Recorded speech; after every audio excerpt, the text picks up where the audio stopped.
आणि एक महत्त्वाची बातमी, थोड्याच वेळामध्ये जगद्गुरू संत तुकाराम महाराज यांच्या पालखीचा नीरास्नान पार पडणार आहे आणि संत तुकाराम महाराजांची पालखी सोलापूरमध्ये जिल्ह्यामध्ये प्रवेश करणार आहे आणि स्वागतासाठी सोलापूर प्रशासन आता सज्ज झालेलं आहे।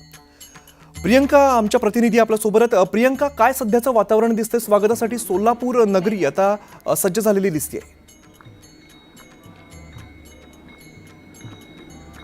जगद्गुरू संत तुकाराम महाराजांच्या पालखीचं आता नीरा नदीवर आगमन झालेलं आहे आणि इथे नीरा स्नान जगद्गुरू संत तुकाराम महाराजांच्या पादुकांचं सुरू झालेलं आहे। अमित, लाखोंच्या संख्येने भाविक इथे जमलेले आहेत आणि हे नीरा स्नान अत्यंत महत्त्वाचं मानलं जातं। या नीरा स्नान नंतर पालखी आता पुणे जिल्हा सोडून सोलापूर जिल्ह्यामध्ये प्रवेश करेल। पुढे जाऊन सोलापूर जिल्ह्याचे सगळे पदाधिकारी, सोलापूर जिल्ह्याचे कलेक्टर सगळे पालखीच्या स्वागतासाठी तिथे उभे असतात। तर आता संत शिरोमणी तुकाराम महाराजांच्या पादुकांचं नीरा नदीच्या काठी नीरा स्नान पार पडतंय।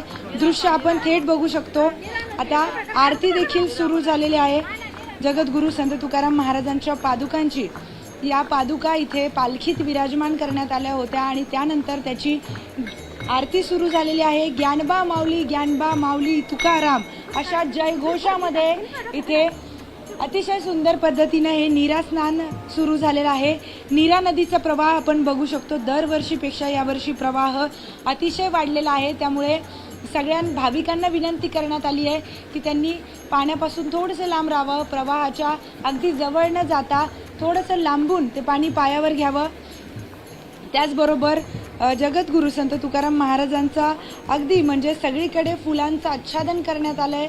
त्यासाठी वेगवेगळ्या प्रकारची फुलं इथे वापरण्यात आली आहे, पाकळ्यांचा वापर करण्यात आला आहे। झेंडेकरी टाळकरीच्या गजरामध्ये आता जगद्गुरू संत तुकाराम महाराजांच्या पादुकांचं नीरा स्नान घालण्यात येत आहे। या पालखी सोहळ्याला सराटी गावकऱ्यांनी देखील यांचे आभार मानलेत आणि काल यांचा मुक्काम सराटीमध्ये होता। तिकडचा मुक्काम आटोपून आता हे नीरा नदीवर आलेले आहेत। नीरा नदीच्या काठी जगद्गुरू संत तुकाराम महाराजांच्या पादुकांचं स्नान होत आहे। इथे स्नान झाल्यानंतर आता पादुका पंढरपूरच्या दिशेने मार्गस्थ होतील। आता ज्ञानबा तुकारामच्या जयघोषामध्ये हे स्नान पार पडतंय। अतिशय मनमोहक अशी ही दृश्य आहेत। या दृश्यांना बघूनच नीरा स्नान इतकं का महत्त्वाचं, इतकं का सुंदर आहे याची प्रचिती येते। आता कोळी बांधव असतील ते त्यांचा एक सोहळा सराटीमध्ये सकाळी पार पडतो आणि तो सोहळा झाल्यानंतर ही पालखी जी आहे ती नीरा नदीच्या काठी येते। नीरा नदीच्या काठी या पादुकांना नदीमध्ये आणलं जातं आणि नदीमध्ये जे सगळे विश्वस्त आहेत सगळे त्यांच्याकडून यांना ते पवित्र नीरा नदीचं या पादुकांना स्नान घालण्यात येतं आणि मोरे महाराजांच्या हस्ते इथे हे स्नान घालण्यात येतं। पुढे मग मान्यवरांचा सत्कार देखील करण्यात येतो। आता काल पुणे जिल्ह्यामध्ये शेवटचा मुक्काम जगद्गुरू शिरोमणी संत तुकाराम महाराजांचा होता आणि आता या पालखीचा मुक्काम इथे नीरा नदी जेव्हा नीरा स्नान होतं त्यानंतर सोलापूर जिल्ह्यात ही पालखी प्रवेश करते। पुणे जिल्ह्यातील देखील सगळे मुख्य अधिकारी, पोलीस अधीक्षक आणि कोळी बांधव सगळे येतात या पालखीला रवाना करण्यासाठी, पुढच्या दिशेने मार्गस्थ करण्यासाठी।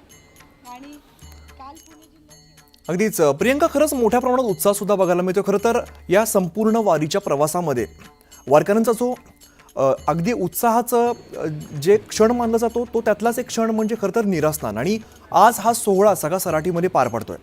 आपण बघतोय मोठ्या संख्येने खरं तर वारकरी या ठिकाणी जमलेले आहेत।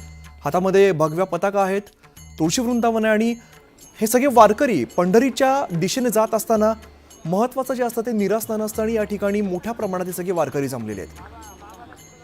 त्यामुळे नीरा नदीच्या काठी आता वारकऱ्यांची मोठी गर्दी बघायला मिळते। नीरा स्नानानंतर पालखी सोलापूरमध्ये प्रवेश करते, त्यामुळे सोलापूर प्रशासन असेल किंवा अखंड सोलापूर नगरी ही सुद्धा आता सजलेली आहे किंवा या स्वागतासाठी सज्ज झालेली आहे। आपण बघतोय ज्या पद्धतीने हा सोहळा पार पडतो, अतिशय भव्य दिव्य आणि देखणा असा सोहळा असतो।